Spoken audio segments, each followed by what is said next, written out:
നമസ്കാരം. പ്രധാന വാർത്തകൾ.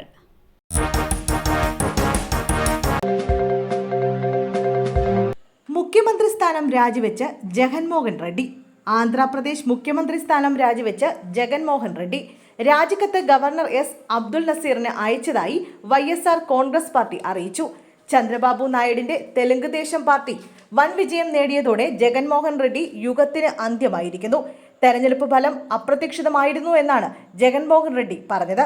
കോടിക്കണക്കിന് ആളുകൾക്ക് പ്രയോജനം ചെയ്യുന്ന നിരവധി ക്ഷേമ പദ്ധതികൾ നടപ്പാക്കിയിട്ടും YSR കോൺഗ്രസ് പരാജയപ്പെട്ടത് എന്തുകൊണ്ടാണെന്ന് അദ്ദേഹം ആശ്ചര്യപ്പെട്ടു. പരാജയം അംഗീകരിച്ച ജഗൻമോഹൻ റെഡ്ഡി ധൈര്യത്തോടെ വീണ്ടും ഉയർത്തെഴുന്നേൽക്കുമെന്ന് പ്രതിജ്ഞയെടുത്തു. പുതിയ സർക്കാരിന് ആശംസകൾ നേർന്ന റെഡ്ഡി തന്റെ പാർട്ടി ജനങ്ങൾക്ക് വേണ്ടി പോരാടുന്നത് തുടരുമെന്ന് പ്രഖ്യാപിക്കുകയും ചെയ്തു. മൂന്നാം തവണയും മോദി സർക്കാർ അടുത്തയാഴ്ച സത്യപ്രതിജ്ഞ. ജനങ്ങളെ വണങ്ങുകയാണെന്ന് പ്രധാനമന്ത്രി. മൂന്നാം തവണയും മോദി സർക്കാർ അധികാരം ഉറപ്പിച്ചുവെന്ന് നരേന്ദ്രമോദി.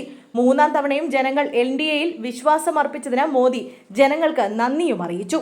ലോക്സഭാ തെരഞ്ഞെടുപ്പ് ഫലം പുറത്തു വന്നതിന് പിന്നാലെയാണ് പ്രധാനമന്ത്രി നരേന്ദ്രമോദിയുടെ പ്രതികരണം. തുടർച്ചയായി മൂന്നാം തവണയും ജനങ്ങൾ NDAയിൽ വിശ്വാസമർപ്പിച്ചെന്നും ഇത് ഇന്ത്യയുടെ ചരിത്രത്തിലെ ഒരു ചരിത്ര നേട്ടമാണെന്നും എക്സിൽ മോദി കുറിച്ചു. ഈ വാത്സല്യത്തിന് ഞാൻ ഓരോ ജനതയെയും വണങ്ങുന്നുവെന്നും മോദി കുറിച്ചു.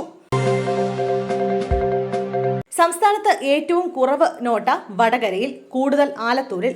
ലോക്സഭാ തെരഞ്ഞെടുപ്പ് ഫലം പുറത്തു വന്നപ്പോൾ രാഷ്ട്രീയ പാർട്ടികളുടെ വോട്ടുകൾക്കൊപ്പം തന്നെ നോട്ടയും എണ്ണപ്പെട്ടിരുന്നു.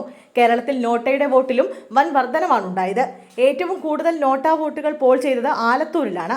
12,033 വോട്ടുകളാണ് ആലത്തൂരിൽ നോട്ടയ്ക്കുള്ളത്. ഏറ്റവും കുറവ് നോട്ടയ്ക്ക് വോട്ട് ലഭിച്ചത് വടകരയിലാണ്. വടകരയിൽ ഒഴിച്ച് എല്ലാ മണ്ഡലങ്ങളിലും 6,000-ന് മുകളിൽ വോട്ടുകൾ നോട്ടയ്ക്ക് ലഭിച്ചിട്ടുണ്ടെന്നാണ് റിപ്പോർട്ടുകൾ സൂചിപ്പിക്കുന്നത്. 11,933 വോട്ടുകളുടെ ലിസ്റ്റിൽ രണ്ടാമത് കോട്ടയമാണുള്ളത്.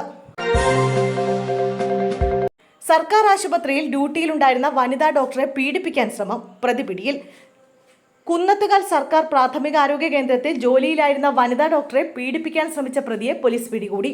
കുന്നത്തുകാൽ ആനയംതല ബിനുവാണ് പോലീസിന്റെ പിടിയിലായത്. ആശുപത്രിക്കുള്ളിൽ കയറി ഡ്യൂട്ടി ഡോക്ടറെ ഉപദ്രവിക്കാൻ ശ്രമിച്ച ശേഷം ഒളിവിൽ പോയ പ്രതിയെ ഒളിയിടത്തിൽ നിന്നുമാണ് പോലീസ് പിടികൂടിയത്. കോടതിയിൽ ഹാജരാക്കിയ പ്രതിയെ റിമാൻഡ് ചെയ്തു.